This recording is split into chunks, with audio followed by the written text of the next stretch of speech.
Okay, I guess we're live. Jordan, do you want us to start or give a few minutes for people to trickle in? You're good to start. All right. Well, welcome everybody. Thanks for joining today's webinar. This is done with Xnerda, myself, and our good partners here at Channeled. So the topic today is profit under pressure. We're going to really focus in on the current tariff situation, how it's impacting real businesses and sellers, and then what is everyone doing? Like, what are the strategies when it comes to supply chain, advertising, shifting budget towards different areas of your catalog to get the best possible performance, and either evolve or weather the storm. So I'm going to kick off a round of introductions here, then pass it over to my other co-hosts. So my name is Ben Meyer. I'm the Global Key Accounts Lead here at Xnerda, and I'll kick it over to you, Andy. Yep, Andrew Hurley, one of the co-founders of the channel, along with Matt. We're a strategically focused agency working on a lot of Amazon work, so marketplaces, including Amazon, and multi-channel, including direct-to-consumer, digital marketing, Meta, Google, and so on. We really focus on being more strategically focused on helping brands think through how are they managing and scaling on new channels. So definitely some interesting things for us to talk about. My name's Matt. I'm also one of the co-founders of Channels. I'll leave the channel description of what Andy provided. Great. Thanks for joining, guys. I'm excited to chat today. And also, just for everyone joining, questions are very important. So please put your questions in the chat, and we'll get to them in the order that they come in. I really want to start off today because you guys have so much hands-on experience with so many brands in areas beyond advertising. What are what's the state of the union, so to say, on the whole tariff environment, how it's impacting your customers, and what people are doing?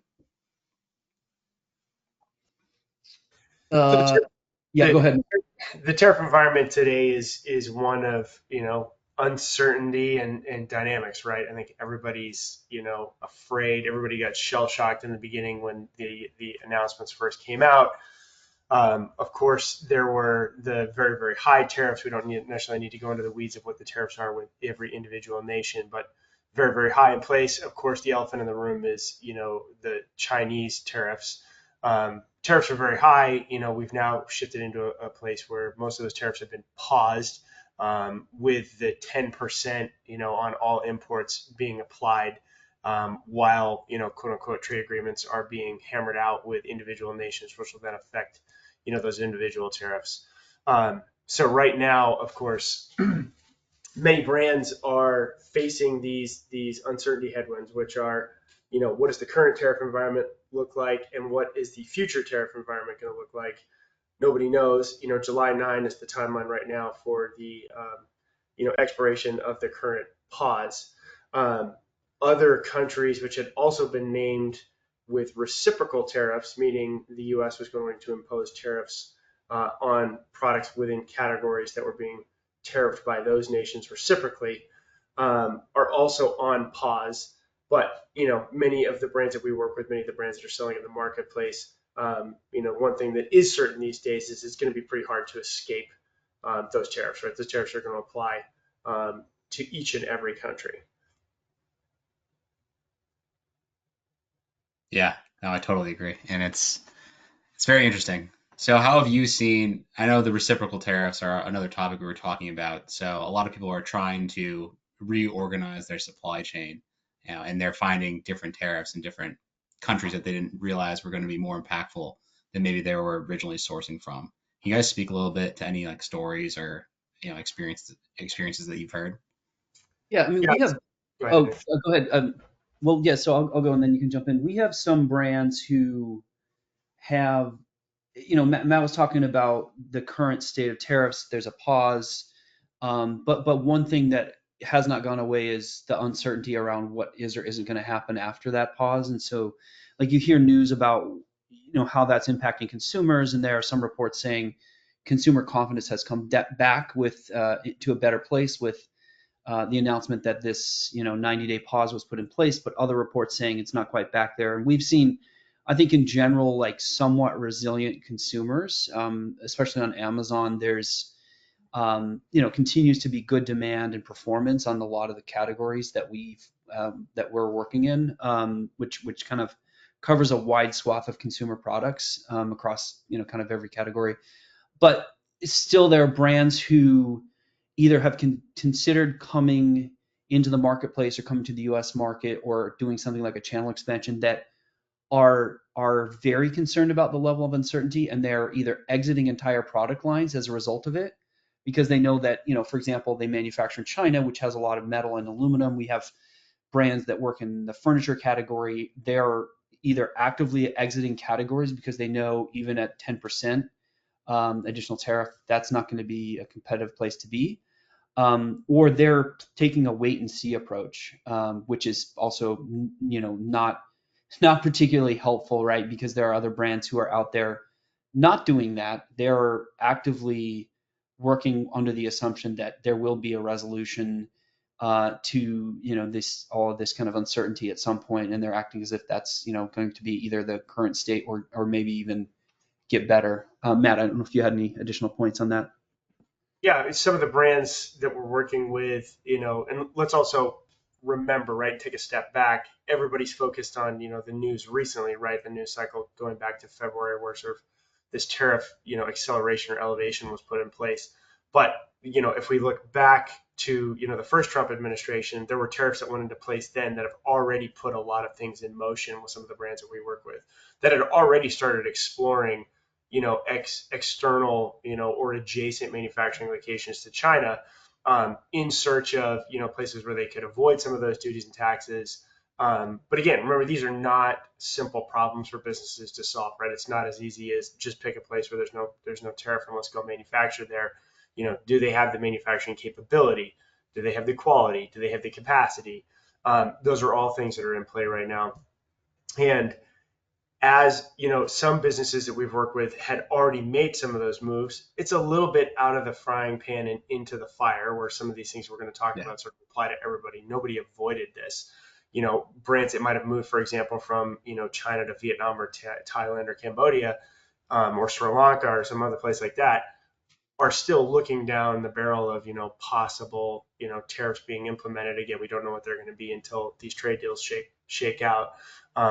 Nonetheless, the concern is real.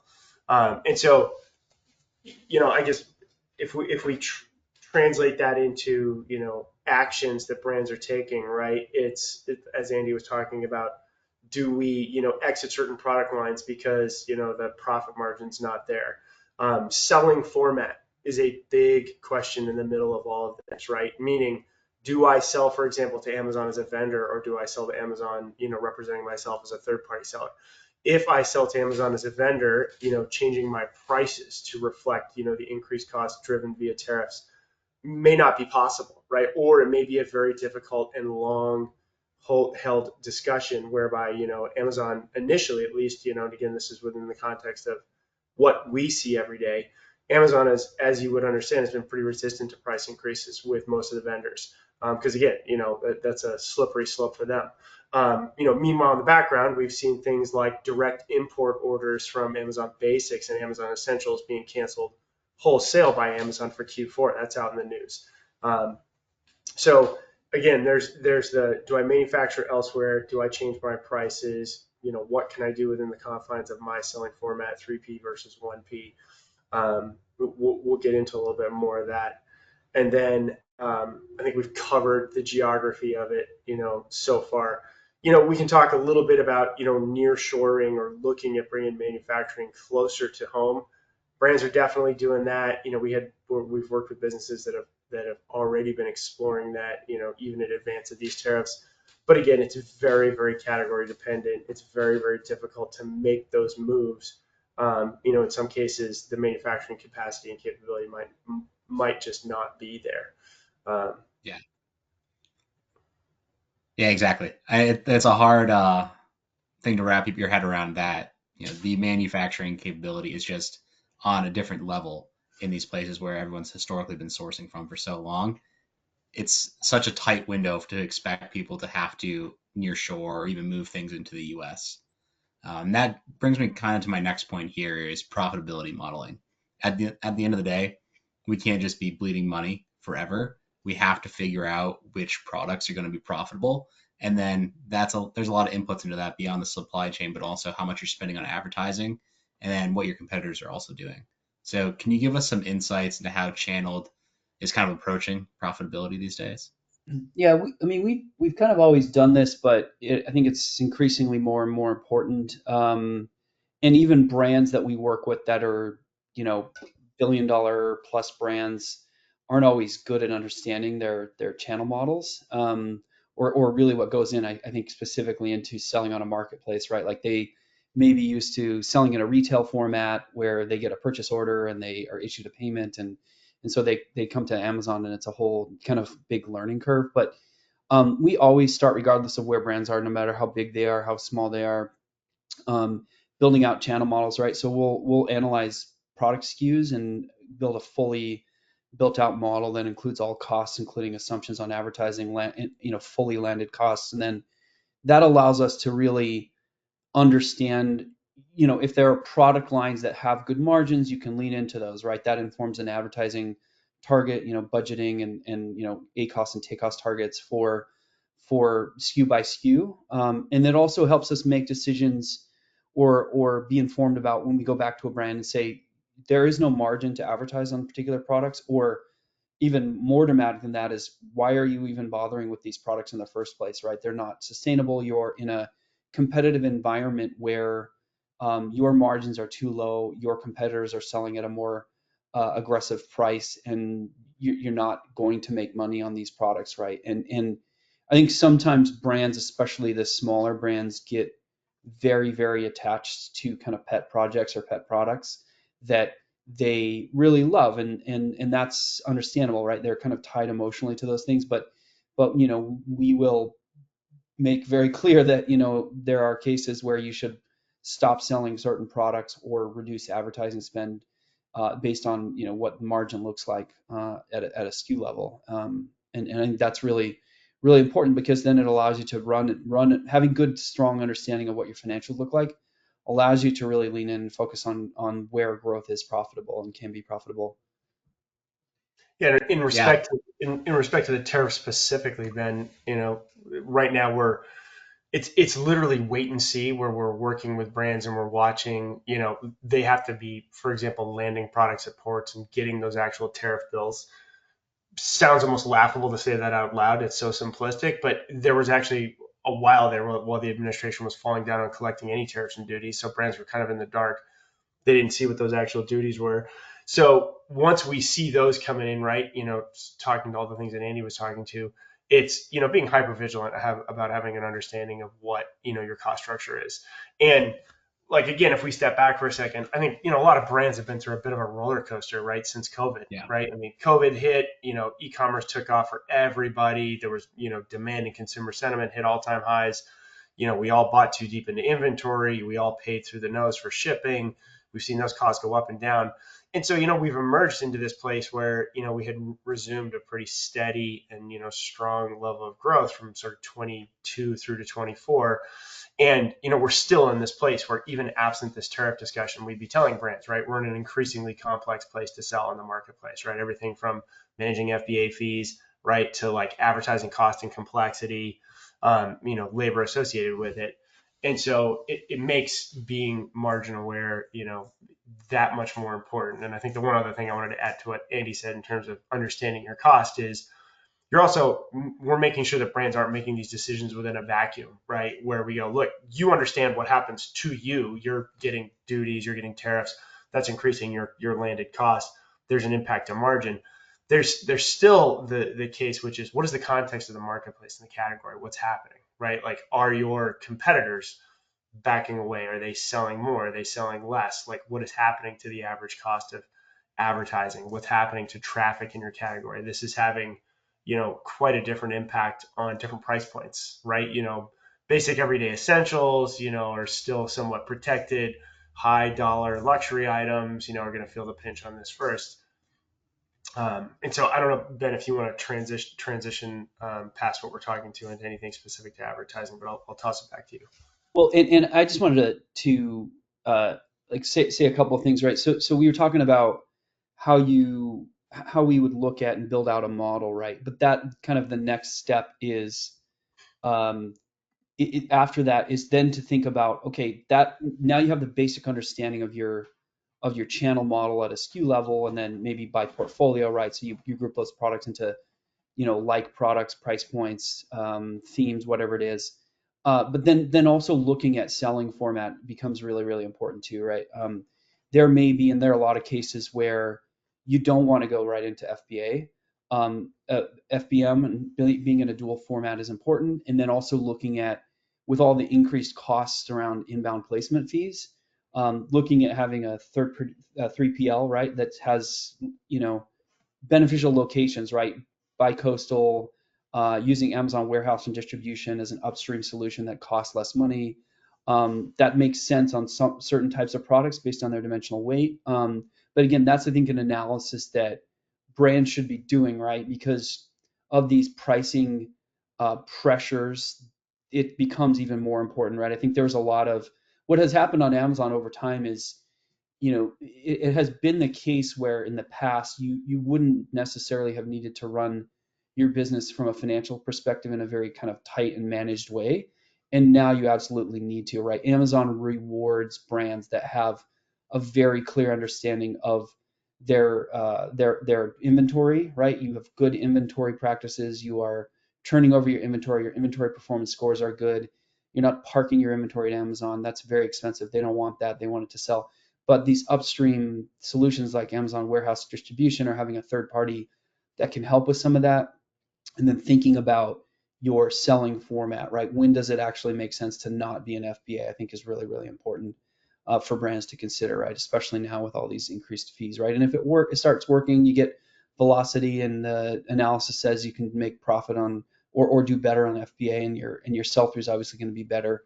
Then you should move in that direction, but don't just, you know, it's not one size fits all, right? There has to be sort of a dynamic look at product by product. Yeah, in a market like this, you're kind of forced to find new ways to become profitable that you wouldn't have to consider before. It also forces you almost to use different tools that you always had at your disposal, but just never really needed to take the time to go ahead and learn.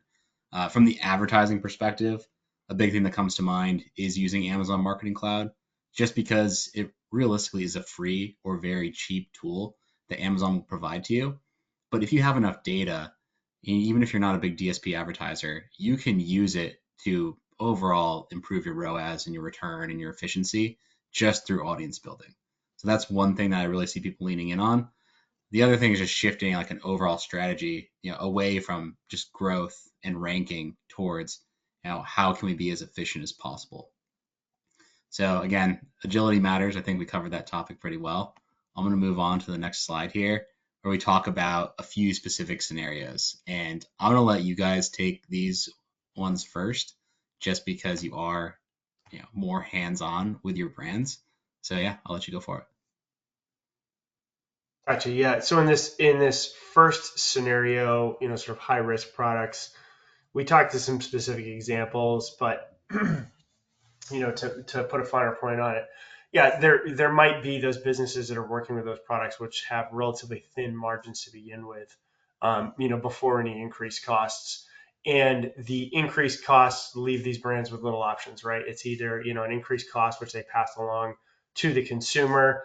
That has its own challenges, right? The sort of smaller DTC or direct to consumer brands and, startups can be a little bit more agile in respect to that because they can change pricing quickly. It's easy. They're not a big slow moving animal that's in, many channels. So they don't have those, same, for example, channel, pricing conflicts that might be present for an enterprise size brand. The enterprise size brand might have a little harder time managing these high risk products. And we've seen some of the larger businesses exit those lines entirely, right? Or at least put them on pause for now, where they say, look, I literally can't make this work right now. And so I'm going to have to pause production of this. Whereas, on the other side, again, returning back to some of the direct consumers, it may be a pricing game where you raise your prices in order to continue selling to customers. And that is interesting because, then working with businesses and we're watching all that category data to see, what are the, leading indicators coming from the category? Is everybody else raising their prices? Are we seeing, for example, people holding their prices but trying to preserve margins in other ways? like doing things like decrease advertising, right? So do we see impacts to things like share of voice or overall search traffic? So there's a lot in it, but yeah, those high risk products are probably one of the sort of, frontliners right now in terms of getting hit by this, because they have, the least amount of, ability to sort of absorb some of that cost. And just conversely, by way of example, some of those products that we work with that have relatively high gross margins, even until some of these larger tariffs really take hold, some of those brands have a little bit more time now, right? They have the ability to absorb some of this cost. And then it's a question of watching the context in the category, right? Like, are things changing in terms of performance across search and my competition? And you want to take number two? Yeah, I mean, we've been talking about this a little bit as well, which is, you know, much easier said than done. But some of the brands we work with that have been in much stronger positions to kind of weather all this uncertainty and tariff changes are those brands that have more diverse manufacturing partnerships in their supply chain, right? So I think for most small and mid-sized brands, they probably have just a single country where they're manufacturing, right? But those brands and this is, you can't change this overnight, but what we tell brands is, it's not always possible to find a manufacturer in another location that is going to be able to produce your products, but you should put the effort in to find one, right? So that be prepared down the road when things happen again, right? It could be anything from, a natural disaster, energy crisis, right, which has happened in China before. There are a lot of other things that can happen, labor strikes, whatever it is. It's really, really important that if possible and whenever possible that you diversify your supply chain. There's obviously time and money associated with that, but it is worth that effort, right? So basically taking a lesson from what's been happening currently and sort of looking forward and saying, hey, if there's any big risk mitigation that you can put in place, if you can't get product in to sell, then there's no amount of strategy is going to help you, right? So, kind of Yeah. put that effort in there. And Matt, you want to take two, or sorry, the next one, pricing? So in pricing, I talked a little bit in this in regards to that sort of first one on high risk products, but the pricing implications for omnichannel brands are real, right? So larger businesses that may be selling, for example, even in different selling formats, meaning they might be wholesaling in some channels and they might be directly selling in others. So there's channel conflict to manage, right? Meaning, like, am I consistently pricing my products across sales channels? And then there's the question of management optimization, which is if we do get to the point where we decide we need to increase our prices, can we do it and how quickly can we react, right? So meaning, am I submitting a price change to Amazon, which I'm then hoping is going to absorb that? That might be their wholesale cost, but we might keep MSRP in place. Of course, that's a difficult discussion. um, and then are we able to do so? For example, some of our brands might not just be dealing with Amazon, right? They could be dealing with many wholesalers, the Home Depots, the Lowe's, the other big box stores, which again, they have to go and have that discussion with. On the other end of the spectrum, some of our leaner direct to consumer brands that are also omni-channel or who are representing themselves across those sales channels can obviously move much faster and put those pricing changes in place. So there's challenges innate in just making the move. Then of course there's the strategic and marketplace implications of doing it, which is if I change my prices, what is going to be the impact to demand. We're seeing that it's already happening, right? Like, Yeah.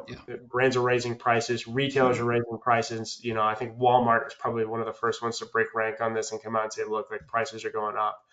And so we haven't fully seen, the impact of that in terms of where consumers are on it. We can give you some anecdotes in different product categories.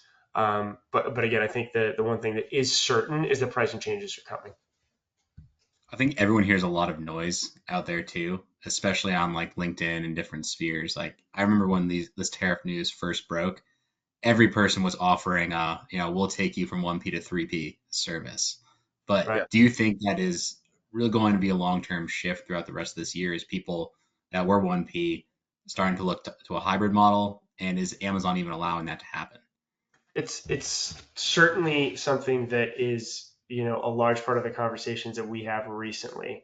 There was already a trend in place, Ben, of Mhm. 1P being and increasingly difficult is the wrong way to say it. It just that 3P has gotten to a place where it makes a compelling case for itself for a lot of 1P sellers to manage their own presence.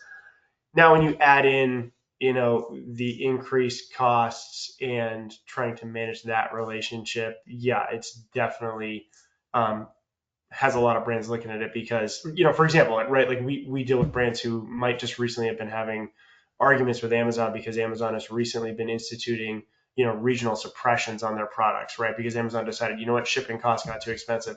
I don't even want to offer your product in this place.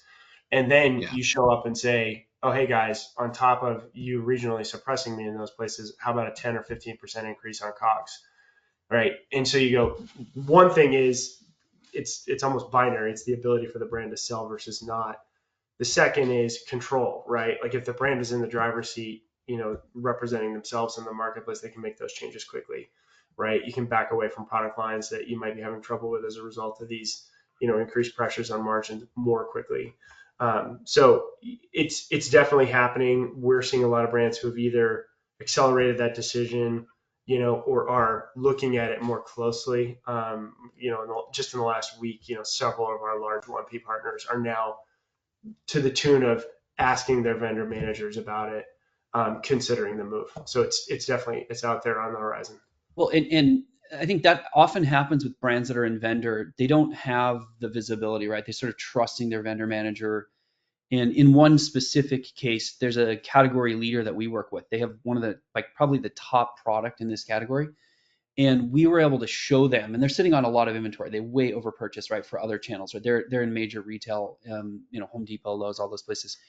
And we were able to show them that they were in prime on only 12 states, and the rest of the country was black, like just blacked out. There's no availability, right? And so, that's information that, we can provide to those vendor brands that we work with, and they can go to their vendor manager and say, what's going on here? There's a clear call to make: either fix this, or, either issue more purchase orders and get this inventory in additional warehouses, or we will take this product and start running it on 3P. Now there's obviously a lot of, Amazon doesn't really like you doing that. It's difficult, right? Certainly it's possible. We've done a lot, but there's some clear sort of steps to do that. And but we also advise brands to say, look, like, step back a little bit again and look at this from a financial perspective. You could have, in many cases, a reduction in your top line that is, call it 20-30% in sales, but take home significantly more margin dollars at the end of the day, right? Because of the selling format. And we've seen that play out numerous times. Yeah, at the end of the day, it really matters what you have actually going into your bank account that you get to take home. And Yeah. oftentimes that was disregarded because everyone was, having a much easier time the past few Yeah. years. Now you really can't look the other way on it. Yeah, and then on this last one, something that we've been seeing too. So Amazon, was in the news. They had stopped issuing purchase orders on a lot of their essentials line of products, right? And then I think, just more broadly speaking, there are brands who have made the decision to, because of all this uncertainty and changes, have decided to sort of hold back on either new product development, or they have not accepted deliveries of products, right? They're sitting in a port, finished goods are in China or in any other place. And so, there are opportunities for brands, and we've seen a lot of them that we work with that, that we've said, look, like, when those tariffs were put on pause, get your inventory in, right, and do it now. And there's a lot of demand still for most products, and we've seen that, those brands that have continued to work hard to continue to sell and get products, in and get them up, are doing well, right? And there are opportunities. There's some white space because of all these dynamics, right? That if you have a healthy business, you understand what's going on with your business, then you can take advantage of this current environment as well. It's not just a downside. There's opportunities, there's white space. What's also interesting to me too is, like, thinking about all of this, it's leading into probably the most unique Prime Day situation that I've ever seen, where you don't know exactly what even the cost of your inventory is that you have for Prime Day, but it might also have the most demand of any Prime Day to date, just with how price conscious shoppers are going to tend to be. Is Yeah. this something you guys are talking about internally with customers? It's Oh, yeah. certainly Yeah. it's certainly something that's on the table in terms of topics of discussion. People are going through sort of some of their normal course planning, Ben, right? Like they would have had to been looking at you know certain invite only or qualifying deals for the Prime Day timeframe, right? Like where you have to give discounts. I mean, it probably sounds a bit cliche, right? But the Amazon customer is increasingly discount sensitive, right? I mean, they've sort of come to expect it.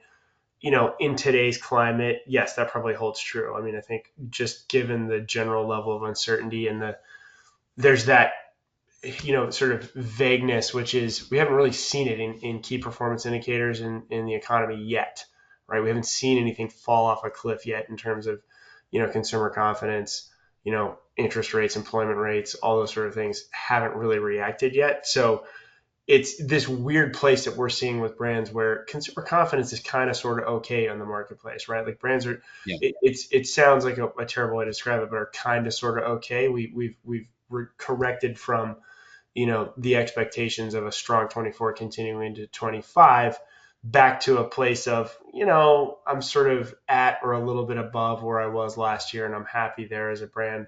And so when we look at Prime Day, I think that's probably a fair statement that brands are going to be looking increasingly to attract consumers.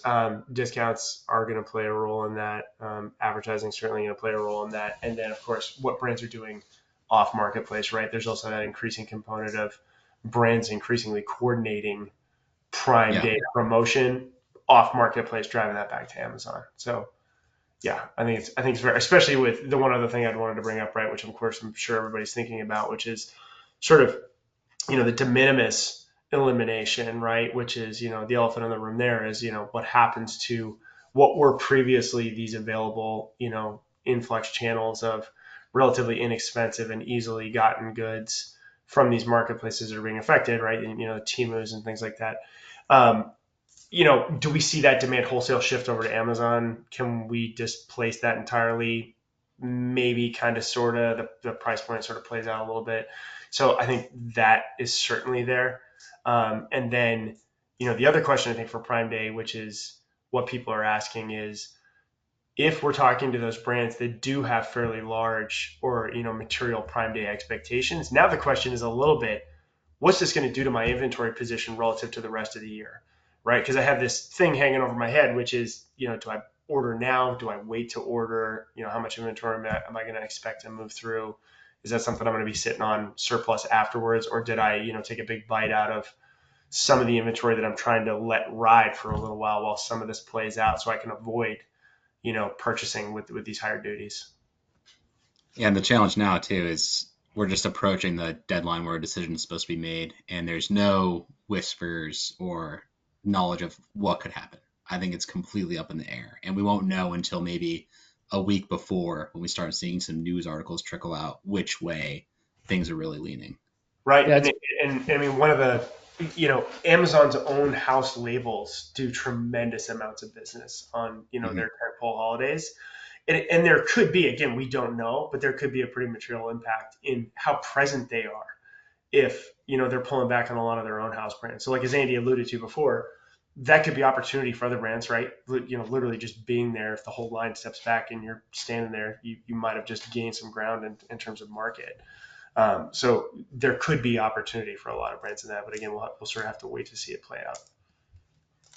Might sound fairly obvious, but are there people that are just going to be not doing any deals? Just they're taking a spot on the sidelines while this stuff is going on?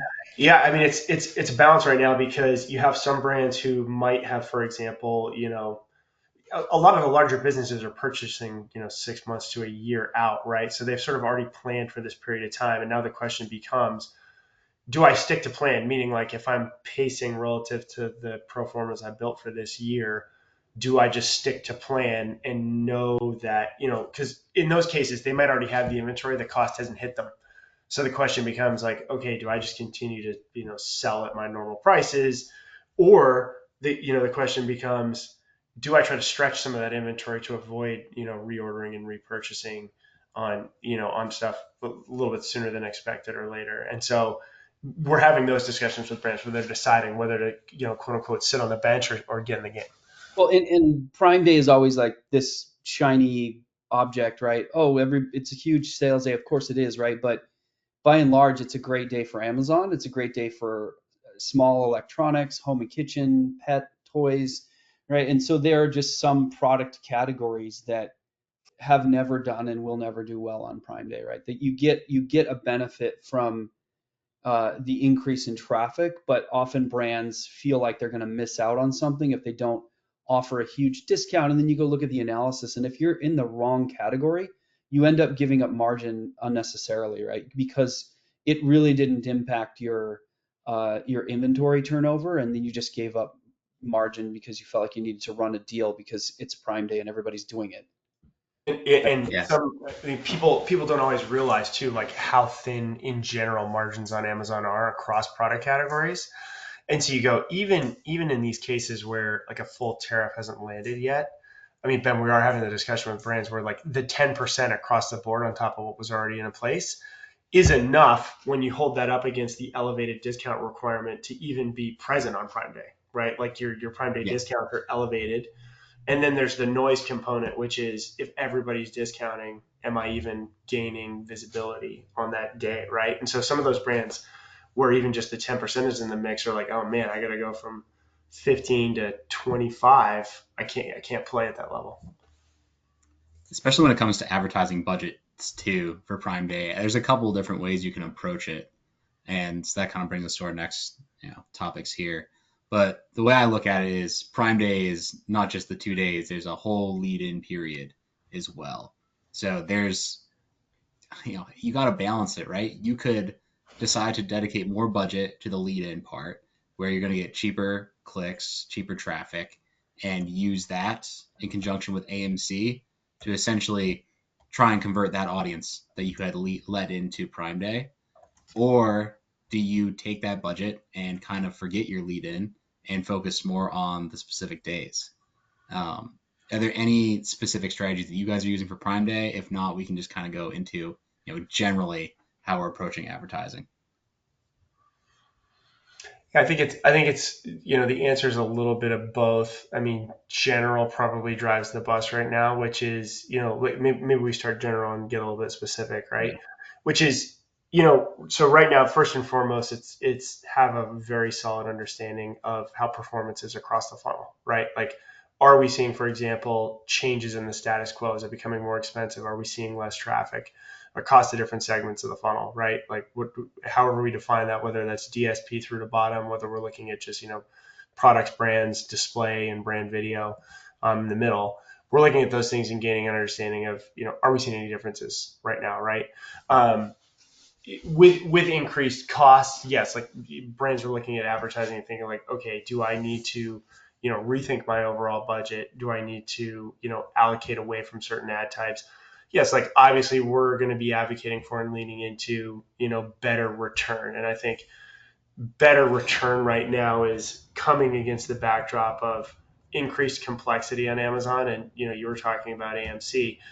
AMC is giving brands, even that are historically AMC was only available, of course, to DSP advertisers, but now is available down funnel. It's actually bringing some very interesting tools to the table, which is things like audience based targeting, right, has been really powerful, right? The ability to build an audience, base it on things like past purchases, cart abandonment, all those things that DSP advertisers would have been familiar with, but which you can now do down funnel. Those things are the ability to engage an audience that has a higher likelihood of conversion. Ergo, if I spend my ad dollar over here, I'm going to get better return, right? So we're doing that more and more with brands, right? Of course, it requires some complexity. You got to create an AMC instance and then get that data piped in and then interact with it. Of course, we're Xnerta partners and we love their AMC models, so we use those. So I think that's one area coupled to I think one thing, Ben, that people would have seen recently, maybe not directly correlated to AMC, would have been things like brand tailored promotions, which were aimed at similar audiences, right? Those were the canned audiences that Amazon would give you before, right? Like cart abandonment, past purchasers, subscribe and savers, things like that. So I think this is said more broadly. Amazon is giving the seller more tools to incent conversion that historically all these sellers have had access to in direct to consumer places, right? Like in your e-commerce sites like Shopify and those other funnels, those things have been there and they haven't been there historically in Amazon. So it's something that we, as advisors are leaning into heavily, right? Which is to do that. So that's the general context, right? If we overlay that on the question specifically for how do we parlay that to, a Prime Day run in, I think, then it becomes, again, it's first and foremost margin, which is, do I have an understanding of what's that promotion versus the ad dollar impact? Because if my margin is squashed, I now might need to look at those things fungibly, which is like, am I spending the ad dollar on advertising, or am I spending that ad dollar on promotion in the form of an increased promotion? Of course, we all know that promotions only work with traffic, right? So we can't just count on putting up our discount and hoping that it's going to work. So we are, being very vigilant in terms of looking at, category traffic and share of voice right now to have an understanding of what that looks like, in this lead-in period to Prime Day. And I think it's boots on the ground right now. Historically, right? I think we would have followed those playbooks that you're talking to, which is like, look, we have a 3 to 4 week ramp in period. We're thinking about sort of pre-period discounting. We're thinking about ramps and spend. We're thinking about ranking and traffic across listings as we head into the day. Yeah, there's a little bit more caution going on right now in terms of that plan. But and also, like, I think AMC gets hyped up a lot, right? Oh, it's this big fancy thing, right? But practically, how do you use it, right? I mean, I think there are clear cases where brands have longer purchasing cycles, where maybe the product is more expensive or user behavior has changed, right? Because currently there is some, some signs that consumer sentiment, people are concerned about making purchases. So at least with AMC, you then have the ability to sort of look at the consumer behavior a little bit more deeply than you would otherwise, right? You can change your attribution window if outside the standard Amazon 14-day, and better understand lifetime value of a customer, right? And I think specifically leading into Prime Day, you can start to understand, the behavior of consumers leading into Prime Day is, right, always performance declines a bit, right? Because people know that deals are going to be coming. And so what we would look at with this data is to say, look, we're not going to really slow down targeting that much, right? And our budgets are going to more or less remain intact, and we may ramp them up in a lot of cases. But what we want to understand is, are we getting engagement from new to brand customers that wasn't there, which is likely to produce a conversion and a new customer during Prime Day if we're putting up deals. And so I think that's something that is an important indicator, is sort of changing your success metric or your KPIs a little bit during that lead-in period, which is, are you getting more engagement? It's not just about conversions and clicks, right? It's other types of engagement that you can see with AMC that you can't see without it. Yeah, totally agree with that too. I think also one of the most exciting things that Amazon did, like amidst all the noise, was they made some features that previously were paid behind AMC actually free. So that would be the non-ad exposed audiences included as well. What yeah, this does is, yeah, it expands the audience size greatly. And last summer they were actually free, like in a free trial, and a number of my clients used those audiences and compared them to the regular on Prime Day. The performance wasn't even close between the two. It is drastically better. And if you're a smaller brand, or maybe you haven't advertised a ton historically, using those is going to increase your audience size to probably a level that it would have been if you were a larger brand, just looking at your own ad exposed. yeah, we've definitely seen actual examples of brands that we're working with where healthy businesses operating in like relatively healthy categories, but like the level of competition has put an increasing strain on their ability to compete there, and we've seen them win via AMC, right? Because it's another way to engage their highest value audience.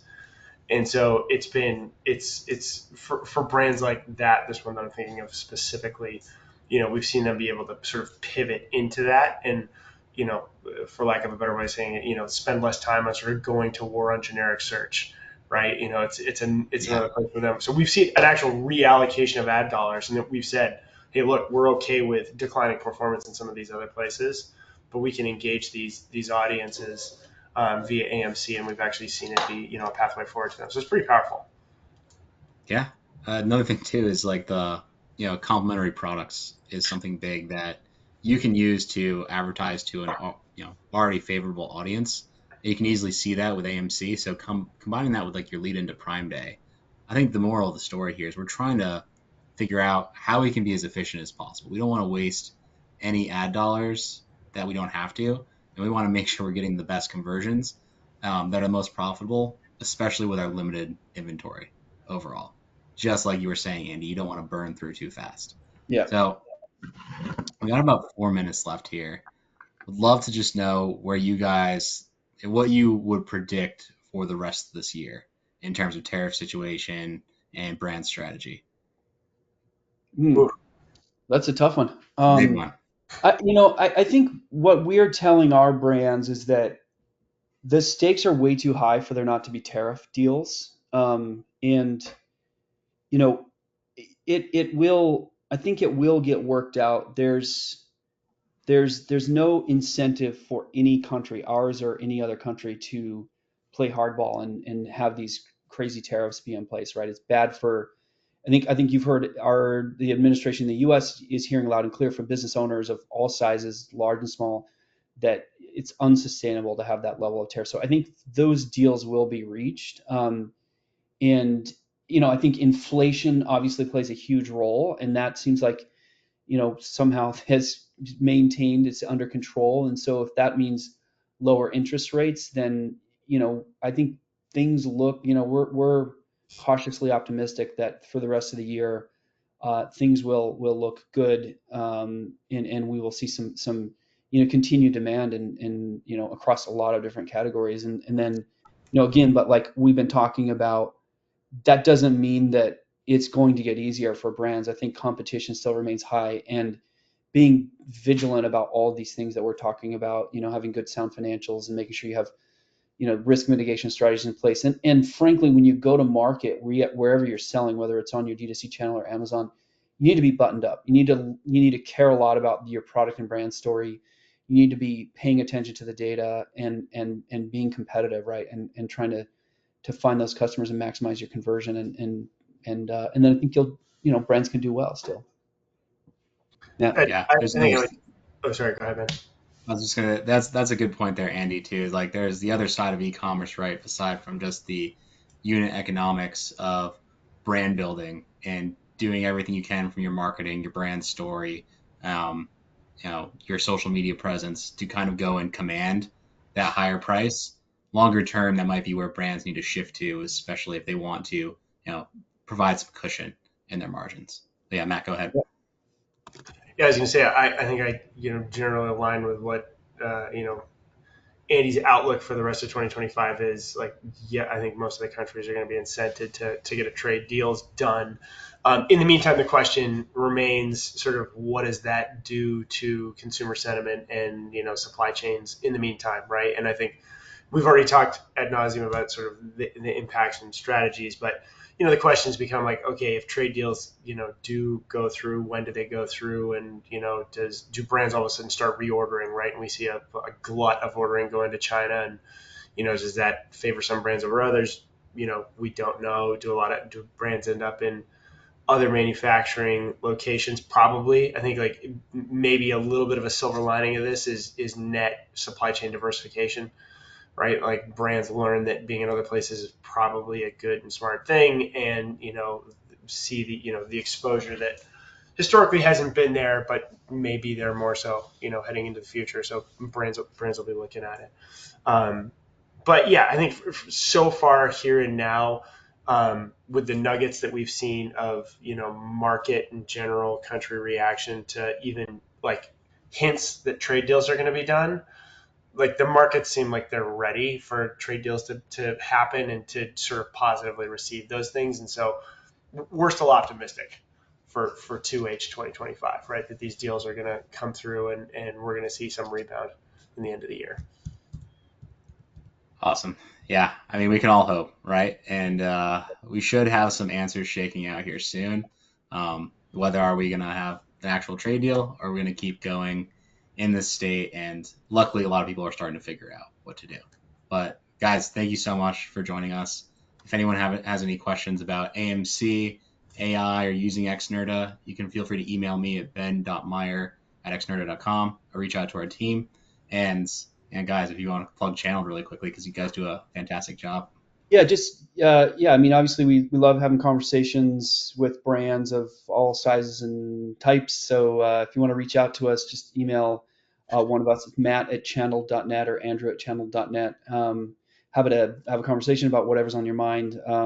We love talking about this stuff and working with brands and bringing our kind of strategic insights approach to helping brands manage and scale across multi-channel. So Ben, thanks for taking the time with us today. It was fun to talk through this. Hopefully, maybe we'll come back together later in the year and see if any of these predictions we had came true. I'll hold you to it. Yeah. Awesome. Thanks, guys. Have a Thanks. good one. Appreciate it. Bye, everyone.